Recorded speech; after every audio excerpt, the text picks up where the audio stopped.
Hello friends, welcome back to MST math solution. আজ আমি তোমাদের সঙ্গে কিছু কম্পিটিটিভ এক্সামের কিছু ম্যাথ নিয়ে চলে এসেছি। ঠিক আছে, তো আর দেরি না করে শুরু করছি আমাদের ক্লাস। কম্পিটিটিভ এক্সামের কিছু ম্যাথ, মিসলেনিয়াস টাইপসের কিছু ম্যাথ।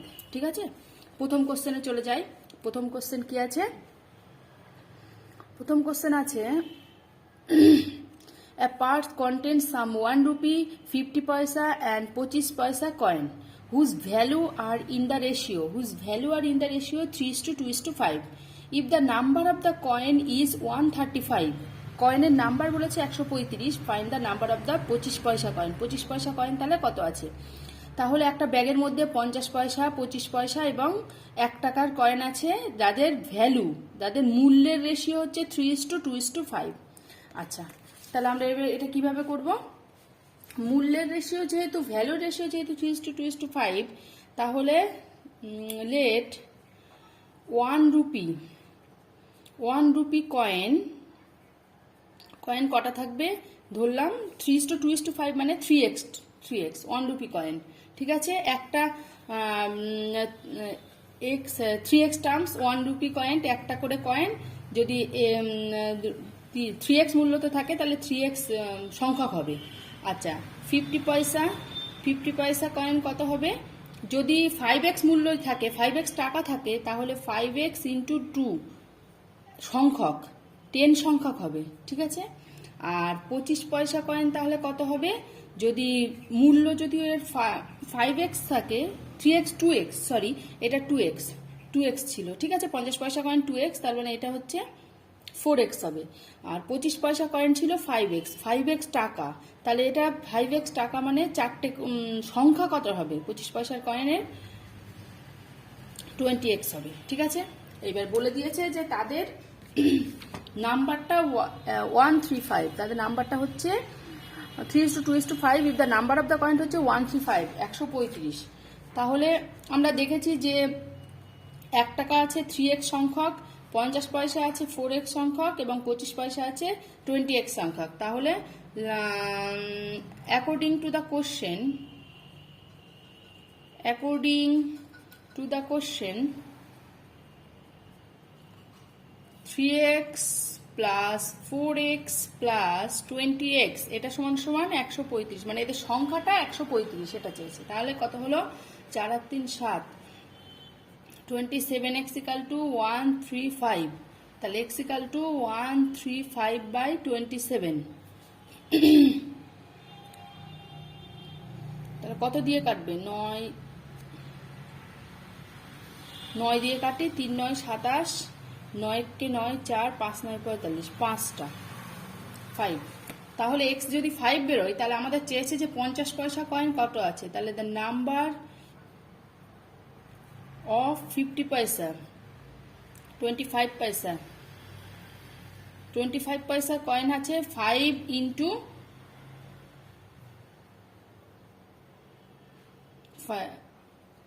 কত আছে? 20x, 20 into 5, 100 piece. 25 পয়সা কয়েন তাহলে আছে 100 পিস। আচ্ছা, নেক্সট কোশ্চেনে চলে যাই। A can do a work in 20 days, B in 30 days. A, B, C working together can do in 10 days. In how many days C alone can finish it? A একটা কাজ 20 দিনে এবং B একটা কাজ 30 দিনে যদি করে, তাহলে A and B together A and B করতে পারে একসঙ্গে। ফর্মুলা হচ্ছে 20 ইন্টু 30/20 প্লাস 30, মানে xy/x প্লাস y। এ একটি কাজ যদি 20 দিনে করে, বি একটি কাজ যদি 30 দিনে করে, তাহলে এদের একসাথে করবে। ফর্মুলা হচ্ছে xy/x প্লাস y। ঠিক আছে, এর কাজ ইন্টু বির কাজ বাই এর কাজ প্লাস বির কাজ। তাহলে এটা কত হচ্ছে? 600/50, 12 দিনে এলো। ঠিক আছে, 12 days, 12 দিনে এলো। এ আর বি 12 দিনে করে। তাহলে আর বলেছে যে এ বি সি একসঙ্গে 10 দিনে করে। ঠিক আছে, তাহলে A plus B plus C এটা হচ্ছে 10 দিনে করে এক অংশ। তাহলে 1 দিনে করে কত? 1/10 অংশ। আর এ প্লাস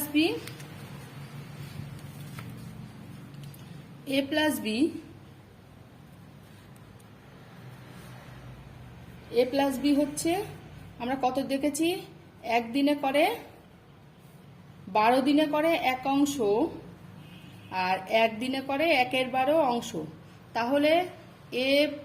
তাহলে আমরা লিখব C A plus B plus C minus A plus B, এই দুটোর কাজ। এটা হচ্ছে একদিনে করে প্রথম হচ্ছে A plus B plus C কত ছিল, A plus B plus C ছিল 1/10 মাইনাস 1/12, এটা লসাগু হচ্ছে 60, 1/60 অংশ। তাহলে একদিনে করে সি হচ্ছে একদিনে করে 1/60 অংশ, ঠিক আছে। তাহলে আমাদের লিখতে হবে 1 অংশ করে সি 1 অংশ করে কত দিনে, 60 দিনে। একদিনে করে 1/60 অংশ, মানে 1/60 অংশ করে একদিনে, তাহলে 1 অংশ করে 60 দিনে, তাহলে সি একা সেই কাজটি 60 দিনে করতে পারবে, ঠিক আছে। নেক্সট কোশ্চেনে চলে যাই। নেক্সট কোশ্চেন হচ্ছে একটা সিম্পলিফিকেশনের অঙ্ক আছে, সেটা হচ্ছে এরকম 10 square minus 99 square plus 98 square minus 97 square plus এটা। আচ্ছা, এটার আমাদের ফ্রেন্ড ফর্মুলা অ্যাপ্লাই করতে হবে, সেটা হচ্ছে এটা থেকে যদি এ ধরি, এটাকে বি ধরি, তাহলে A plus A square minus B square, তার ফর্মুলা কি, এ plus B into A minus B, A plus B into 100 minus 99 A minus B. আচ্ছা, সেম ভাবে এটা এ ধরি, এটা বি ধরি, এ স্কোয়ার মাইনাস বি স্কোয়ার মানে 98 প্লাস 97 ইন্টু 98 মাইনাস 97। আচ্ছা, এইভাবে পরপর চলছে কোন পর্যন্ত, 2 প্লাস 1 লাস্টেরটা 2 মাইনাস 1, তাহলে A plus B into A minus B, square minus B স্কোয়ারটাকে আমরা A plus B into A minus B পরপর চলতে থাকছে। এবার 100 মাইনাস 99, আচ্ছা 98 মাইনাস 97, 2 মাইনাস 1, এগুলো সব 1 হয়ে যাচ্ছে। তাহলে আমাদের পড়ে থাকছে কি, দেখো 100 minus 100 minus 99 plus 98 plus 97 plus dot dot dot 2 plus 1, তাহলে এখান থেকে আমাদের পড়ে থাকছে 1 2 ডট ডট 100, 1 থেকে 100 পর্যন্ত নম্বরের সাম। এর ফর্মুলা কি, ফর্মুলা হচ্ছে n ইন্টু n প্লাস 1/2। স্বাভাবিক সংখ্যা ন্যাচারাল নাম্বারের 1 থেকে 100 পর্যন্ত ন্যাচারাল নাম্বারের যোগফলের ফর্মুলা হচ্ছে n ইন্টু n প্লাস 1/2। তাহলে ফর্মুলায় বসিয়ে দিই, এখানে n হচ্ছে 100, মানে লাস্ট টার্মটা হচ্ছে n, ঠিক আছে। তাহলে এর এসটা সামটা কি হবে, 100 ইন্টু 100 প্লাস 1/2 মানে 50 ইন্টু 101, ঠিক আছে। তাহলে এটা ফর্মুলাটা, এটা গুণ করলে কত হচ্ছে 505, এটাই হচ্ছে অ্যান্সার। এই অঙ্কটা তাহলে খুব সহজে দেখে মনে হচ্ছিল অনেক কঠিন, কিন্তু এ plus B into A minus বির ফর্মুলায় ফেলে ডাইরেক্ট আমরা দেখলাম এটা 1 থেকে 100 পর্যন্ত ন্যাচারাল নাম্বারের সাম করতে হবে, যার ফর্মুলা হচ্ছে এটা। ফর্মুলায় বসিয়ে দিয়ে আমাদের অ্যান্সার এলো এটা, ঠিক আছে। নেক্সট কোশ্চেনে চলে যাই। নেক্সট কোশ্চেন হচ্ছে এইভাবে 1 থেকে 10 পর্যন্ত স্কোয়ারের ফর্মুলা, ঠিক আছে। আমাদের যদি n সংখ্যক পদ থাকে, n সংখ্যক যদি পদ থাকে, তাহলে স্কোয়ারের ফর্মুলা হচ্ছে n into n plus 1 2n plus 1/6, ঠিক আছে। এটা হচ্ছে স্কোয়ার, 1 স্কোয়ার প্লাস 2। ন্যাচারাল নাম্বারের 1 থেকে n পর্যন্ত নম্বরের পরপর স্কোয়ারের ফর্মুলা সামেশন যোগফলটা, সামেশনটা এটা। তাহলে এখানে n কত, এখানে n বলে দিয়েছে 10, তাহলে আমরা ফর্মুলায় ফেলে দিই s equal to 10 into 10 plus 1, আচ্ছা 10 দুগুণে 20 প্লাস 1/6, এটাই হচ্ছে ফর্মুলা। 10 ইন্টু 11/21 6, তাহলে 5 দুগুণে 10, 3 দুগুণে 6, 3 7 21, 35 ইন্টু 11, 5 11 55, 5 হাতে 5, 3 11 33 আর 5 38, এটাই হচ্ছে আনসার, ঠিক আছে। 1 থেকে 10 পর্যন্ত নম্বরের স্বাভাবিক সংখ্যা বা ন্যাচারাল নাম্বারের সামেশন বা যোগফল হচ্ছে ফর্মুলা, এটা ফর্মুলায় ফেলে দিয়ে ডাইরেক্ট আমরা আনসার পেয়ে গেলাম। আচ্ছা, নেক্সট কোশ্চেন কি আছে দেখো। নেক্সট কোশ্চেন আছে, ইফ দিস নম্বর 5178x324, এটা ডিভিজিবল বাই 3, এটা 3 দিয়ে ডিভিজেবল, তাহলে এক্স এর ভ্যালু বলেছে। আচ্ছা, একটা নম্বর 3 দিয়ে ডিভিজেবল কখন হবে সেটা আমরা প্রিভিয়াস ক্লাসে কোনটা কত দিয়ে ডিভিজেবল হবে কোনো একটা বড় নম্বর সেটা কিভাবে বুঝবো আমরা বলে দিয়েছিলাম, ঠিক আছে। এটা 3 দিয়ে ডিভিজেবল মানে এর ডিজিটগুলো সব সাম করতে হবে, করে দেখতে হবে যদি 3 দিয়ে ডিভিজেবল হয় তাহলে সংখ্যাটা 3 দিয়ে ডিভিজেবল। তাহলে ডিজিটগুলোর সাম করি, 5 plus 1 plus 7 plus x plus 3 plus 2 plus 4। আচ্ছা, এটা সাম করেছি, করে 4 আর 2 6 আর 3 9 আর 7 16 আর 1 17 আর 5 22, 22 প্লাস এক্স। আচ্ছা, এই নম্বরটা এক্স এর ভ্যালু কত হলে ডিভিজিবল বাই 3 হবে?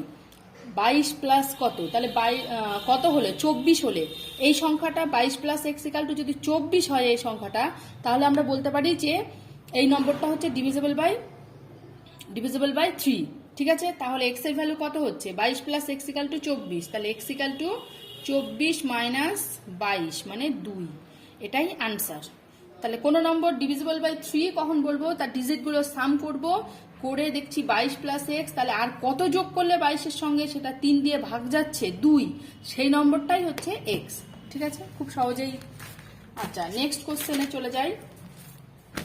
নেক্সট কোশ্চেন হচ্ছে আরেকটা নম্বর বলে দিয়েছে, এই একটা নম্বর বলে দিয়েছে this number is divisible by 11। এই নম্বরটা ডিভিজিবল বাই 11, তাহলে find the value of X. নম্বরটা লিখে নেই 9 7 2 1 5 x 6।